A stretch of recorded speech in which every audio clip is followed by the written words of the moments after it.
Hey everybody, welcome back and thanks for watching Tactical Weapon Combat Ready. In this video, we're going to show you how to install the upper parts kit onto the AR-15 upper receiver. So, let's get to it.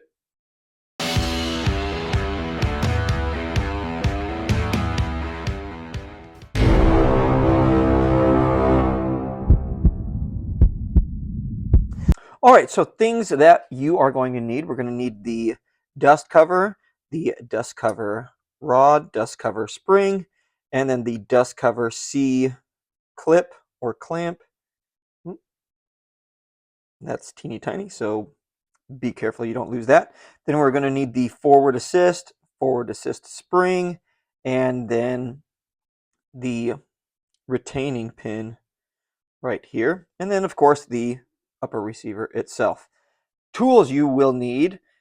You can do a couple of different things. If you're just assembling the upper receiver kit, then you can get away with using something like this, where we are just placing the receiver in right there and then putting the pins in.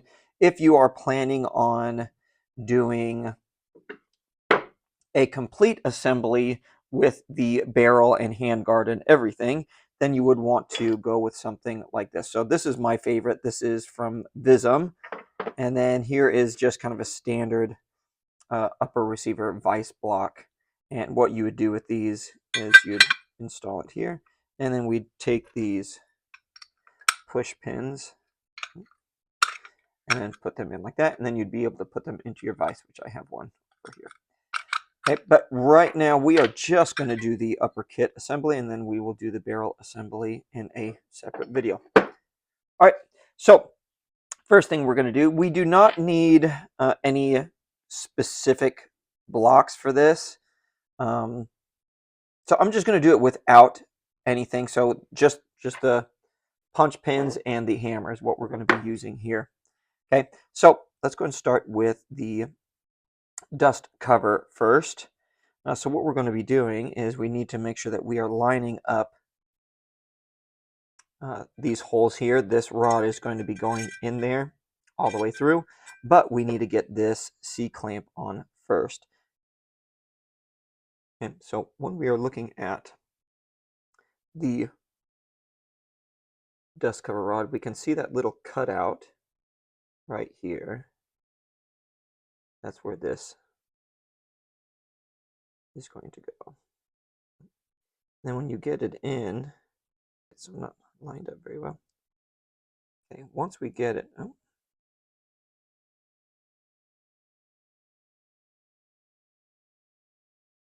I may have to start this off camera.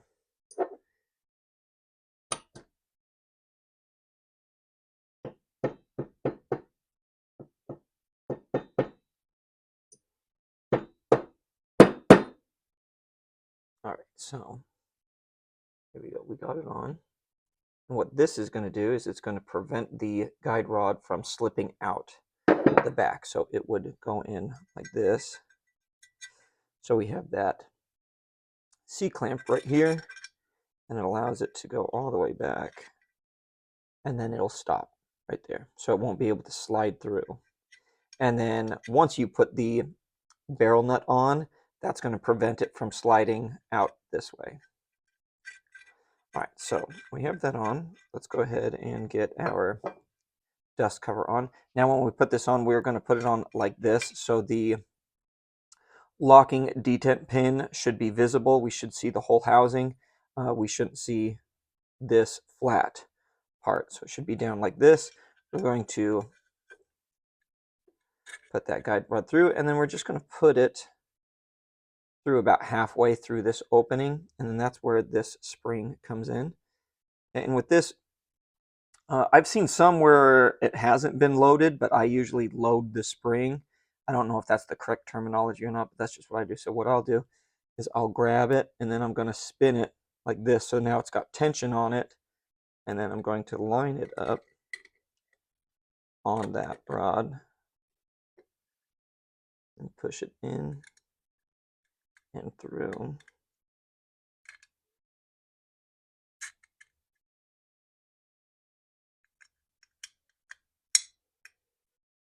So here we have the small end of the spring, and then we have the long end of the spring sitting in that groove right there. So now we have that tension, and it's going to pop open. Okay. All right, now let's go ahead and do the forward assist. Now this is where it would be nice to put it in a vise block, but again, I'm not going to do that, and I'm not going to use this tool either, which this is a really nice little platform to use, but many of you may not have that, so I'm going to go ahead and start this without it. All right, so we have our retaining pin right here, and then what we want to do is we want to start to get that seated in there so it stays on its own. All right, now what we're going to do is we're going to insert the forward assist and the spring.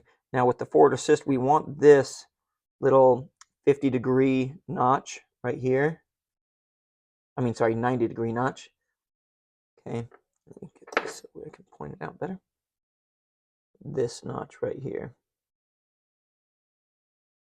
Okay, we want that to line up with that pin. So we have our retaining pin, then our notch right there. So we go in like this, and then that pin is going to hold the assembly in. Okay, but we want this spring in first, so let's go ahead and do that. Okay, and I'm going to make sure I have that lined up. And then we're going to depress that all the way in. And then now we go there. And sometimes when you're at this point, you may need to twist this a little bit because you may be off just a bit. Now this is where we're going to get one of these punch pins, and we are going to finish tapping it in all the way.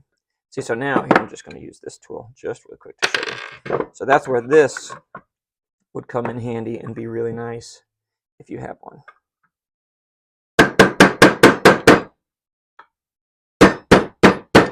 Or if you have a vise block, then you can use that as well. Now what I'm going to do, I'm going to get this pin to flush almost with this thicker punch pin, and then I'm going to go to a smaller one and then finish it off.